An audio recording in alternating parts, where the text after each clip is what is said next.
প্রধান উপদেষ্টা এবং বিএনপির প্রধান ভারপ্রাপ্ত চেয়ারম্যান জনাব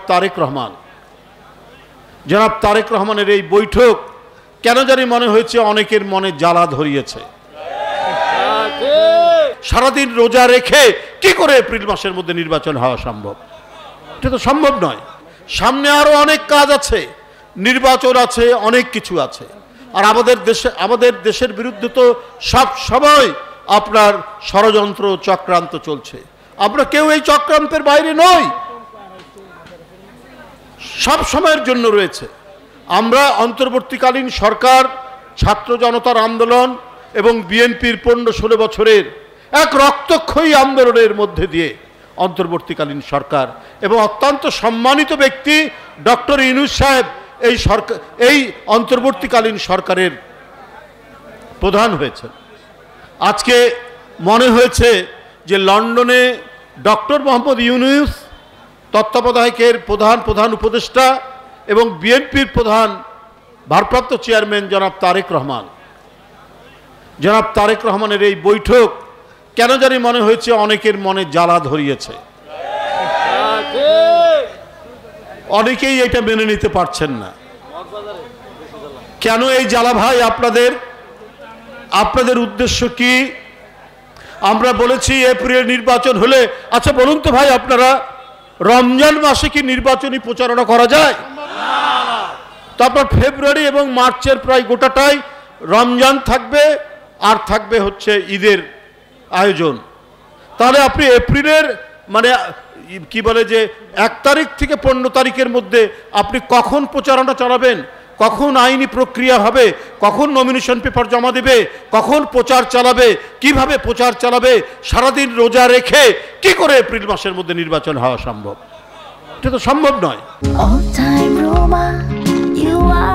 All time Roma. Taste it, love it.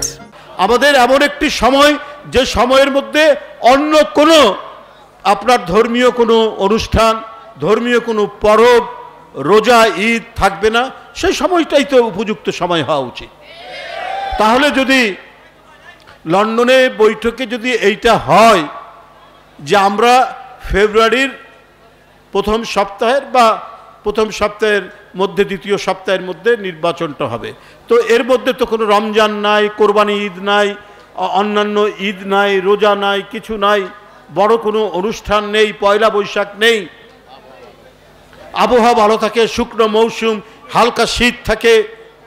এই সময় বরাবরই আন্দোলন সংগ্রাম হয়, এই সময় নির্বাচন হয়। এই দেশের এটা একটি ঐতিহ্য। তাহলে যদি বিষয়টা এইরকমই হয়, মধ্য ফেব্রুয়ারি অথবা ফেব্রুয়ারির 10 তারিখের মধ্যে বা 15 তারিখের মধ্যে যদি নির্বাচন এটি ঘোষণা করে নির্বাচন কমিশন, আমি জানি না কখন নির্বাচন হবে না হবে, মানে ফেব্রুয়ারির কত তারিখে হবে না হবে আমি ঠিক বলতে পারছি না। খবরের কাগজগুলোতে দেখছি যে মধ্য ফেব্রুয়ারির মধ্যে নির্বাচন যদি হয়, নির্বাচন কমিশন যদি এই তারিখ ঘোষণা করে, তাহলে এর চাইতে উপযুক্ত সময় কি এপ্রিল মাস? এপ্রিল মাস তো হতে পারে না। আপনার তখন বৈশাখ মাস শুরু হবে, ঝড় ঝঞ্ঝা, কাল বৈশাখী, আপনার প্রচন্ড তাণ্ডব চলবে, প্রচন্ড গরম, এর মধ্যে রমজান, এর মধ্যে ঈদ, এবং আপনার ঈদুল ফিতরের 10 দিন পরেই কোরবানি ঈদের আয়োজন হয়, হজ যাত্রীদের আয়োজন হয়, হজ করার জন্য একটা বিরাট প্রক্রিয়া শুরু হয়ে যায়, হজ মৌসুম শুরু হয়ে যায়। তাহলে এর মধ্যে কি করে সম্ভব? আজকে আমাদের কিছু রাজনৈতিক বন্ধু তারা উষ্মা প্রকাশ করেছেন, এই যে আমাদের অ্যাডভোকেট সালাম ভাই বলেছেন যে লন্ডনের বৈঠককে বলেছেন নিরপেক্ষতা ক্ষুণ্ণ হবে। ভাই, আপনাদের ইতিহাসটা বলুন তো দেখি, আপনারা কখন নিরপেক্ষতার সাথে কাজ করেছেন? পাকিস্তান আন্দোলনে আপনারা সমর্থন করেননি। আপনারা 71 সালেও জনগণের বিরোধিতা করেছেন। আপনারা 86 সালে শেখ হাসিনার সাথে নির্বাচন করেছেন। আপনারা 15 সালে বিএনপির বিরুদ্ধে, 95 সালে বিএনপি সরকারের বিরুদ্ধে হাসিনার সাথে একসাথে আন্দোলন করেছেন।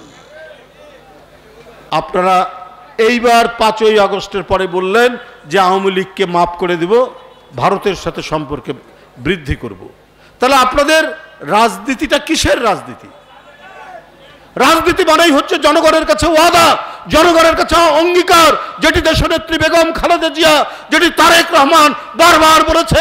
এই হাসিনা দুর্বৃত্ত, এই হাসিনা গণতন্ত্র ধ্বংস করেছে, এই হাসিনা নির্বাচন কমিশন ধ্বংস করেছে, গণতান্ত্রিক অধিকারগুলো ক্ষুণ্ণ করেছে, হরণ করেছে। মানুষের কথা বলতে দিলে তার ঠিকানা হয়েছে আয়না ঘরে, তার ঠিকানা হয়েছে রিমান্ড, তার ঠিকানা হয়েছে পুলিশের অত্যাচার, র্যাবের অত্যাচার, তার বিরুদ্ধে শত শত মামলা, তার স্থায়ী ঠিকানা হয়েছে কারাগারে। আপনি সেই আওয়ামী লীগকে মাফ করে দেবেন? যে শেখ হাসিনা জুলাই আগস্টের রক্তাক্ত আন্দোলনের মধ্যে দিয়ে একদিকে শহীদ মুগ্ধ, আরেকদিকে আবু সাইদ, আরেকদিকে ওয়াসিম, চট্টগ্রামের ছাত্রদল নেতা ওয়াসিম, আহনাব, সৈকত, একের পর এক শিশু, কিশোর, তরুণ এদেরকে হত্যা করে গেছে। আপনাদের রাজনীতিটা ভুলে ভরা।